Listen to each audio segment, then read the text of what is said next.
We're terminating you effective immediately. Security will escort you out, he said without even looking up from his MacBook Pro. He was already logged into his first Zoom call of the day, staring at the screen like he was commanding a global empire instead of playing boss in an office he had done nothing to earn. This was the CEO's son, day one in the big chair. I stood there, Donald Vance, 58 years old, watching this 29-year-old kid try to end my career with a typed script.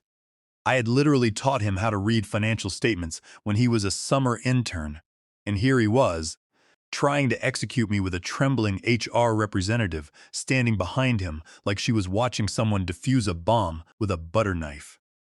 The ink on his father's retirement paperwork was still wet, and Julian Kingsley was already playing the executioner.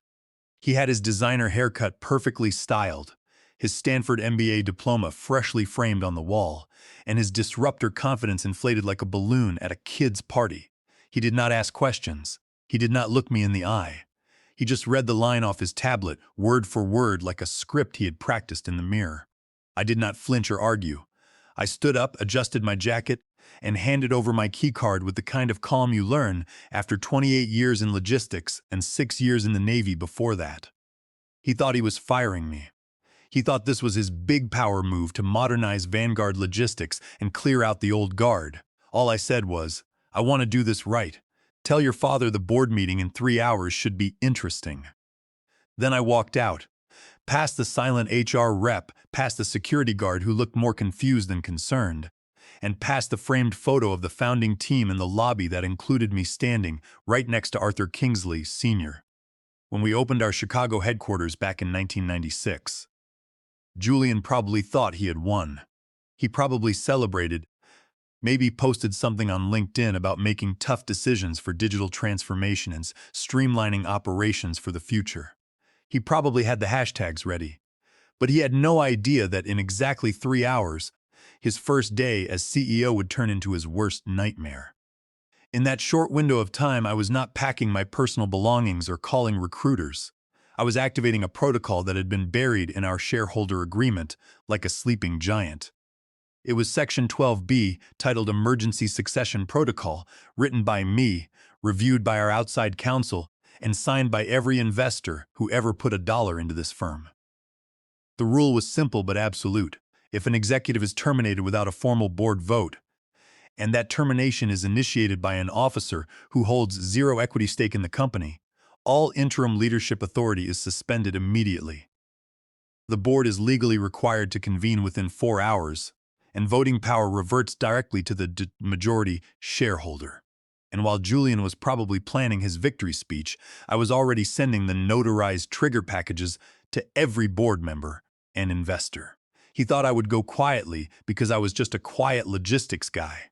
What he did not know was that I never built my position at this company to be visible. I built it to be bulletproof. I built it to survive people exactly like him, entitled, impatient, and handed authority like it was a birthright. There is a reason my name does not appear on the flashy marketing brochures or on the leadership page of our website. I did not want the spotlight. I wanted control. And control is not found on a business card. It is found in the contracts, in the fine print, and in the percentages. While Julian and his father were naming conference rooms after family members and giving out plaques to managers who had been here 18 months, I was taking payment in equity. Every time we closed a major acquisition or brought in a new logistics partner, I negotiated another slice of the company quietly and methodically. I did not play office politics. I built the infrastructure and owned the shares. 28 years of building Vanguard Logistics from a 3-table warehouse in Chicago to a 450 million enterprise. I knew every route, every driver, and every legal loophole. And now, Julian had just stepped on the biggest loophole of them all. He had no clue that by reading that termination script, he had triggered a legal trap door that had been waiting 13 years for someone stupid enough to step on it. Section 12B was live, the timer was ticking, and the general counsel was about to get a package that would stop his heart. As I walked down the street away from the building, I felt the cold Chicago wind hitting my face, but I did not feel any stress. In the Navy, I had managed supply chains under fire, coordinating fuel and ammunition deliveries to active combat zones. Compared to that, dealing with a spoiled 29-year-old Stanford graduate was like solving a simple crossword puzzle. I walked into the local coffee shop, ordered my usual black coffee, and opened my laptop. It was 11:30 a.m. I had already prepared the digital filing with the Delaware Secretary of State. With a single click, the notification of the Section 12B activation was filed. The system automatically generated email alerts to our institutional investors and the General Counsel. I had also hired a private courier service to deliver physical, notarized copies of the activation papers directly to the personal residences of our board members. I wanted to make sure they had the physical documents in their hands before Julian could even finish drafting his company-wide email about the change in leadership. There is a saying in the shipping business: if you want something delivered on time, you do not trust a system, you trust a person. By 12 p.m., the courier had confirmed delivery to all 8 board members. Now, the clock was running, and they had exactly 3 hours to gather in the boardroom. If they failed to do so, my written consent would automatically dissolve the board of directors, and I would assume total control of the company's assets under Delaware General Corporation law. Julian had no idea that while he was sitting in the executive chair, he was actually sitting on a time bomb. My path to 72% control was not built overnight. It was a 28-year exercise in patience, contract negotiations, and capitalizing on other people's mistakes. When Arthur Kingsley Sr. and I started Vanguard Logistics back in 1996, we had 3 folding tables, 1 whiteboard, and a lot of ambition.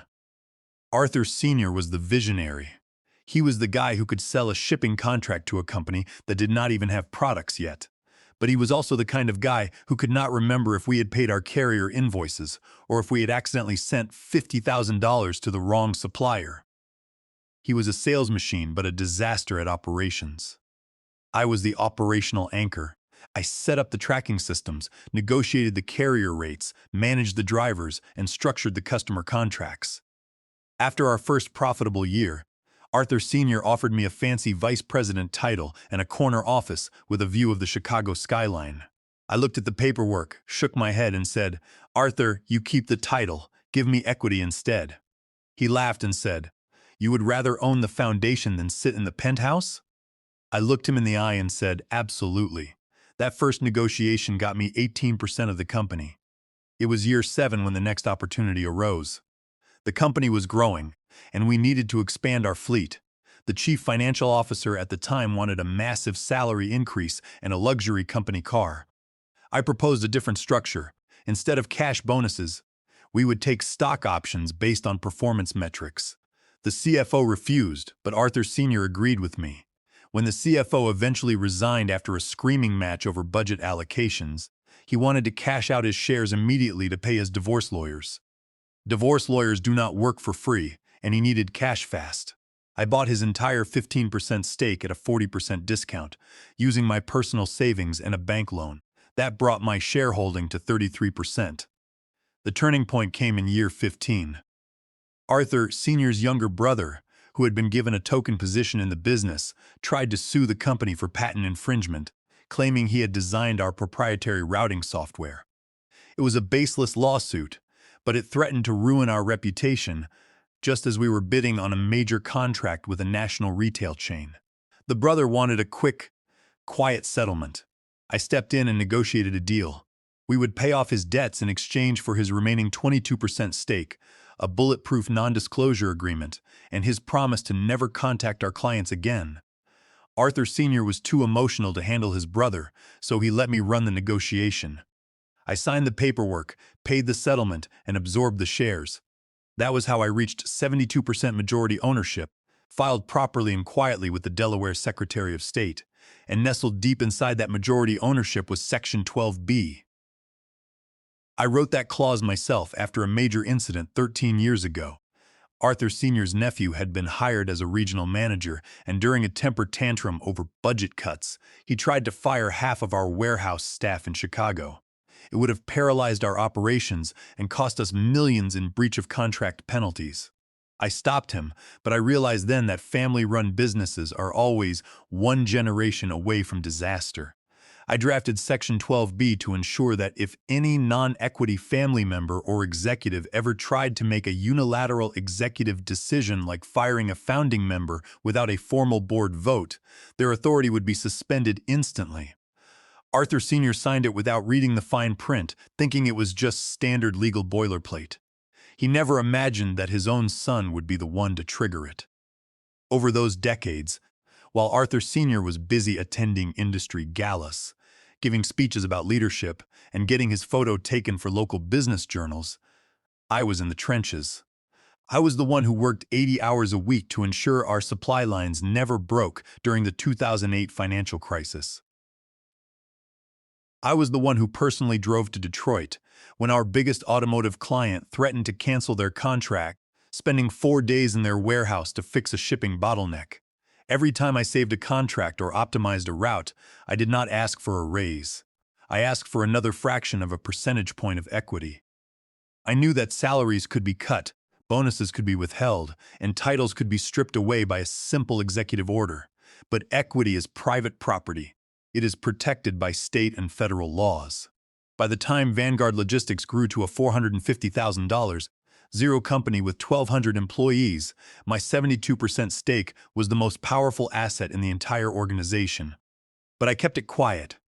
I did not need my name on the company letterhead. I was content letting Arthur Sr. be the public face of the business while I remained the silent architect. When Arthur Sr. decided to retire last month and appoint his son Julian as the new CEO, I did not object. I wanted to see if the kid actually had what it took to run a logistics firm. Julian had spent 2 years at Stanford getting his MBA, and another 3 years working at a trendy consulting firm in New York, where they talked about synergy and disruptive technology. But he had never spent a single night in a distribution center, and he did not know the name of a single driver on our payroll. He thought running a business was about looking good on Zoom and updating his LinkedIn profile. He thought that because his father's name was on the building, the power was automatically his. He was about to find out that in the real world of corporate governance, power belongs to the person who owns the shares, not the person who sits in the CEO's chair. When he read that termination script to me this morning, he thought he was making a bold statement. He thought he was proving that he was in charge. In reality, he was just pulling the pin on a legal grenade that was about to detonate in his hand. Section 12B was now active, and the board members were already receiving my notifications.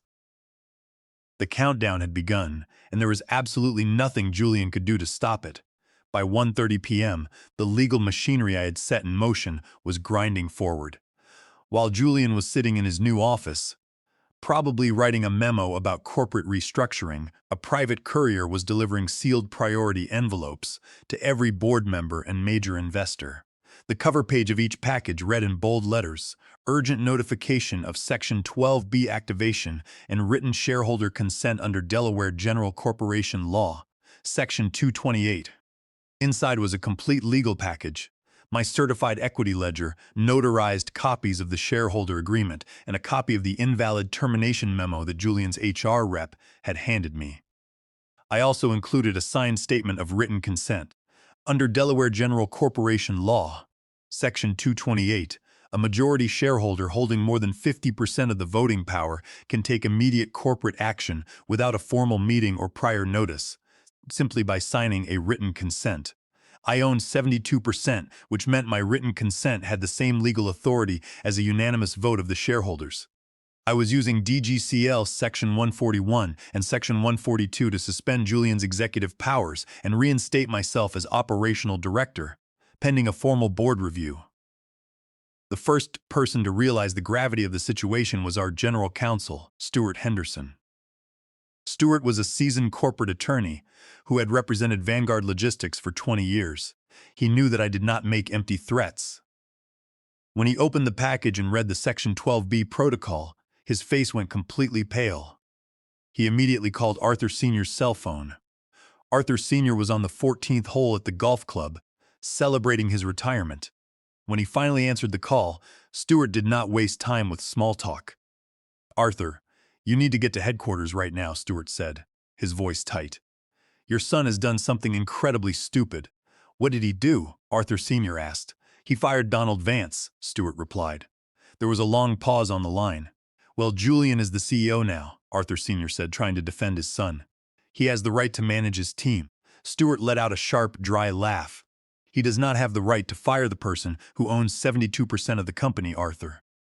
By firing Donald without a board vote, Julian has triggered Section 12B. His executive authority is suspended, and the board is legally required to meet in 2 hours. If we do not resolve this, Donald can dissolve the entire board by written consent before the market closes. Arthur Sr. stood frozen on the golf course. The cigar fell from his mouth. He ran to his golf cart and drove straight to his car, golf cleats scraping against the pavement. He drove back to downtown Chicago at 90 miles per hour. When he arrived at headquarters, Stuart Henderson was waiting in the lobby with the CFO and 2 of our largest institutional investors. Nobody was talking. The atmosphere was heavy, like a courtroom before a major verdict. Arthur Sr. looked at Stuart and said, "Can we just retract the termination?" Stuart shook his head. No. The moment Donald's written consent was timestamped and delivered, the protocol became active. It is filed with the Delaware Secretary of State. You have 90 minutes before the emergency meeting begins. And right now, Donald is the only person with the legal authority to run this company. The institutional investors, who represented large pension funds holding the remaining 28% of Vanguard Logistics, were furious. They did not care about the Kingsley family legacy or Julian's Stanford degree. They cared about their returns. They knew that Donald Vance was the operational brain of the company. If Donald left, our stock value would plummet and our biggest shipping contracts would be in jeopardy. The lead investor representative, a sharp-eyed woman named Andrea Ross, looked at Arthur Sr. and said, "If your son's arrogance costs us the Midwest retail contract, we will sue you for breach of fiduciary duty. We expect this resolved today, Arthur." Arthur Sr. could only nod, his confidence completely shattered. He had spent his career believing that, because his name was on the building, he owned the company. He had forgotten that a corporation is not a family business. It is a legal entity governed by contracts and shares. He had let his paternal pride blind him to the reality of the balance sheet. Now he was walking into a boardroom where his own son was about to be stripped of his title, and there was nothing he could do to protect him. The legal trap I had set 13 years ago was closing, and it was entirely Julian's own hand that had sprung it. While Arthur Sr. was trying to digest this information, the CFO, a numbers guy who had worked with me for 10 years, walked up and showed Arthur Sr. a printout of the current shipping volume. Without Donald's signature on the weekly carrier clearance, we cannot release payments to the 3 main freight companies. They have already threatened to halt operations if the clearance is not signed by 5 p.m. If that happens, 150 trucks will be stuck on the interstate with no cargo clearance. Julian tried to sign the clearance himself, but the system rejected his login because his executive credentials were automatically flagged as suspended. Arthur Sr. looked at the CFO, then at Stuart Henderson. "So we cannot even move our own trucks?" Arthur asked. "No," Stuart replied. "As of right now, the entire company is frozen, and Donald Vance is the only one who can unfreeze it. He has us in a legal chokehold, and he did it with our own bylaws." Arthur Sr. sat down on the lobby bench, looking at the floor. He knew then that the battle was lost before it had even begun. You cannot fight the contracts, especially when they were written by the man who built the business. At exactly 2:58 p.m., I walked back into the Chicago headquarters of Vanguard Logistics. The security guard who had escorted me out 3 hours earlier now held the door open, nodding respectfully. He looked nervous, probably wondering if he was going to be fired next for following Julian's orders. I gave him a brief nod to let him know he was safe. I took the elevator to the 12th floor. When I walked into conference room A, the atmosphere was silent and heavy. The 8 board members were already seated around the polished mahogany table. Arthur Sr. sat at the far end, his head in his hands, looking like he had aged 10 years in the last 3 hours. I took my seat at the head of the table. A temporary nameplate had already been placed in front of me. Charles Donald Vance, majority shareholder. I opened my briefcase, took out the written consent document, and placed it on the table. General Counsel Stuart Henderson cleared his throat and spoke. The emergency session of the Board of Directors is now in order. We are here to address the activation of Section 12B by our majority shareholder, Donald Vance. Before Stewart could continue, the door burst open and Julian Kingsley walked in. He was holding his phone, his face red with anger. "What is the meaning of this?" Julian demanded, looking around the room. "Why was I locked out of the financial dashboard? And why is Donald sitting at the head of the table?" "I fired him this morning." I looked at him calmly. "You did not fire me, Julian," I said. "You tried to, but you do not have the authority. What are you talking about?" Julian sneered, turning to his father. "Dad, tell him. I am the CEO. You appointed me." Arthur Sr. did not look up. He kept his eyes fixed on the table. "Julian, you hold 0 shares in this company," Stuart Henderson explained. "Under Section 12B of our shareholder agreement, any unilateral termination of a founding partner by a non-equity officer is invalid and results in the immediate suspension of that officer's authority. As of 11:30 a.m. today, your powers as CEO are suspended." Julian's mouth opened, but no sound came out. He looked at the board members, but none of them would meet his eyes. "This is ridiculous," he stammered. "My father built this company." "He built it with me," I replied, "and I own 72% of the voting shares. That means I have the legal authority to restructure leadership." Stuart Henderson called for the vote. All in favor of rescinding Julian Kingsley's appointment as CEO and reinstating Donald Vance as Chairman and Chief Executive Officer. One by one, the hands went up. The CFO, Andrea Ross, and the other institutional investors raised their hands immediately. Finally, Harold Weinstein, the board chair, raised his hand. That made 7 votes. Then, slowly and painfully, Arthur Sr. raised his hand too. Unanimous. Julian stared at his father in absolute shock. "Dad, how could you?" he whispered. Arthur Sr. finally looked up, his eyes filled with regret. "I am sorry, Julian," he said, "but Donald is right. You are not ready, and this company cannot survive a corporate war." "The motion passes," Harold Weinstein announced. "Julian Kingsley's appointment is officially rescinded, effective immediately." Julian stood frozen at the end of the table, his phone still clutched in his hand. The Stanford MBA, the consulting background, the designer suit, none of it mattered anymore. In the corporate world, when the majority shareholder speaks, the discussion is over. Julian tried to say something, to argue that they were destroying his career, but Harold Weinstein cut him off. "Julian, please leave the room. You are no longer an officer of this company." Julian looked at me, his eyes filled with a mixture of anger and humiliation. "This is my father's company," he hissed. I looked him dead in the eye and said, "Not anymore. It is mine. It has been for a long time. You just did not bother to read the contracts." When Julian finally turned and walked out of the room, slamming the door behind him, the silence returned. I looked around the table at the remaining board members. Now that the family drama was out of the way, it was time to get back to work. "We have a company to run," I said, opening the operations folder. "Let us review the third-quarter shipping margins." Harold Weinstein cleared his throat and nodded in agreement. "I must say, Donald, we were shocked by how quickly this transpired, but you have our full support." The institutional investors were nodding as well. Andrea Ross spoke up. "Donald, we need the carrier clearance signed immediately. The freight companies are waiting." I pulled the document from my folder, signed it with a black felt-tip pen, and pushed it across the table to the CFO. "Send it to logistics," I said. "Get our trucks moving." That took 10 seconds. In 10 seconds, I had done what Julian had spent the entire morning failing to do. The board members looked at each other, their faces filled with relief. They had been worried about a prolonged legal battle, but the transition was smooth, professional, and entirely within the law. I turned to Arthur Sr., who was still sitting quietly at the end of the table. "Arthur, I want you to stay on as president.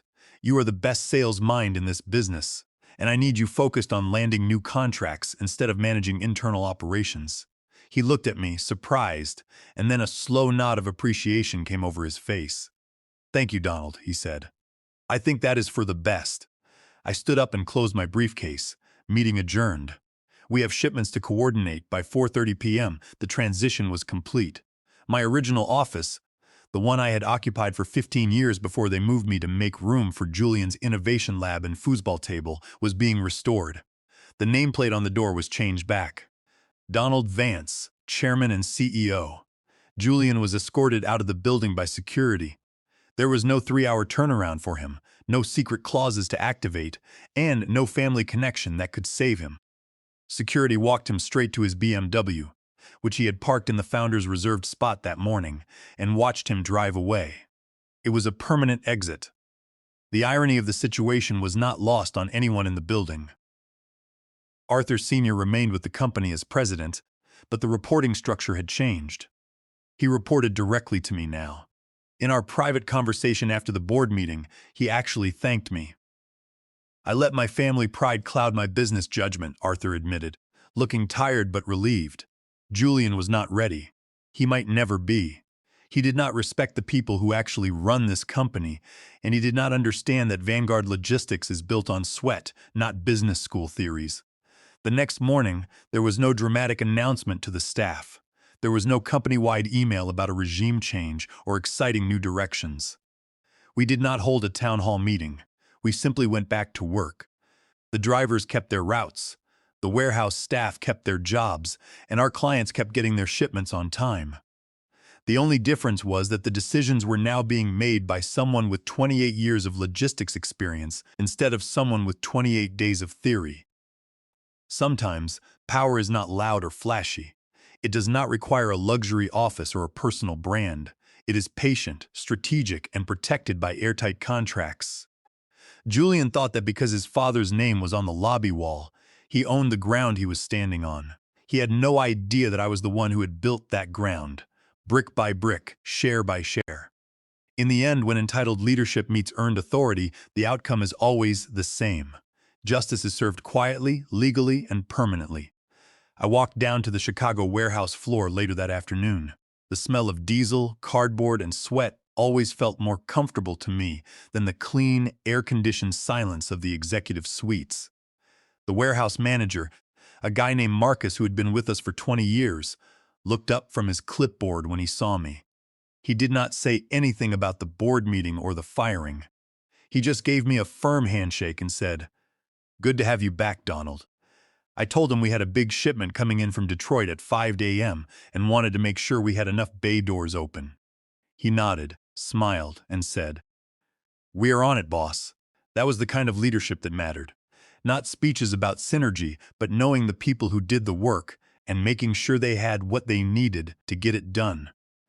Julian had wanted to automate the warehouse and lay off 40% of the staff to improve margins for his first quarterly report. He had no idea that those 40% were the reason our shipping times were 12% faster than our closest competitor. They were not numbers on a spreadsheet. They were the engine of this company. Over the next few weeks, I quietly cleaned house. The expensive consultants Julian had hired were terminated. The foosball table in the break room was replaced with a new break area for our drivers. We did not need an innovation lab. We needed to make sure our trucks were maintained and our routes were optimized. Arthur Sr. and I continued to work together, just like we had in the old days, but the boundaries were clear. He handled the sales pitches and I handled the business. He never questioned my decisions again, and I never had to remind him who owned the shares. Sometimes the person you underestimate is the one holding all the cards. And sometimes the best way to win a war is to let your opponent walk right into the trap they built for themselves. As I sat in my office that evening, watching the sunset over the Chicago skyline, I looked at the framed photo of Arthur Sr. and me in 1996. We had come a long way from those 3 folding tables. The business had changed, the industry had changed, but the fundamental rules of success had not. You build value with hard work, loyalty, and contracts, not with empty words and corporate buzzwords. Julian had to learn that the hard way, but I had a feeling his father would make sure he understood the lesson. Vanguard Logistics was safe, our employees were protected, and our future was secure. And as long as I owned the shares, it would stay that way. The hierarchy was restored, the operations were stable, and the business was moving forward. It was just another day at the office.